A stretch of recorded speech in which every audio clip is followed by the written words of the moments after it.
Good morning. Today we're going to deal briefly with the subject of historical scholarship. And more specifically, we're going to deal with historical scholarship surrounding the area of African American education from the post Civil War period to the early 20th century.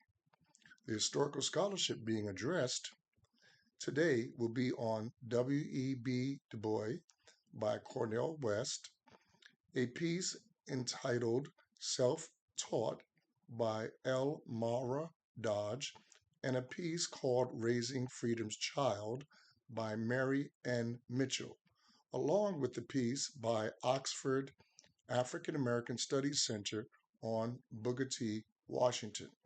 Previously, we dealt with the subject of African American education, the subject of a history curriculum, and most recently, historical literacy. Today's topic will be on historical scholarship, and it builds on these previous presentations. After the Civil War, there was a need for newly freed African Americans to become educated. This endeavor was greatly desired by African Americans who realized that they would be powerless without an education. Their eagerness to learn, and more importantly, to have their children learn, was recognized by white teachers who relocated to the South to facilitate their education. It was also noted by those who saw African Americans learning that this might possibly interfere with their own acquisition of employment.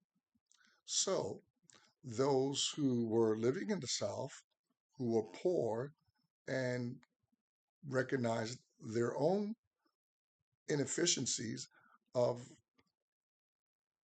the white ethnic group, decided that they would not support such and do everything in their power to inhibit African Americans from learning. Historical scholarship has provided us with evidence that the African Americans were not only willing to learn, but were learning at an accelerated rate beyond what was expected by white teachers observing their progress. The problem, however, was, aside from the racism, that there was not enough books. The books that they were getting, for the most part, were hand-me-downs from northern schools, and the ones that were from the South were biased or blatantly racist. Aside from such problems, African Americans were faced with a divergence in purpose by those who supposedly were seeking to help them. Some people wanted African Americans to become better, cleaner, domesticated house servants.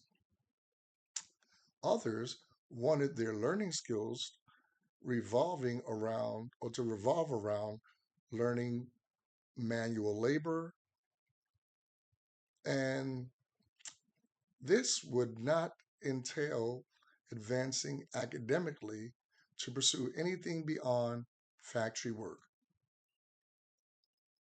So that was a problem.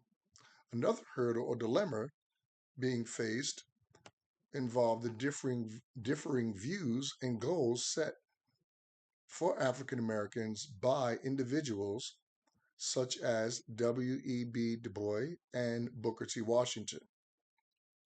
While Du Bois felt that African Americans should become literate, he also felt that they should abandon their cultural norms.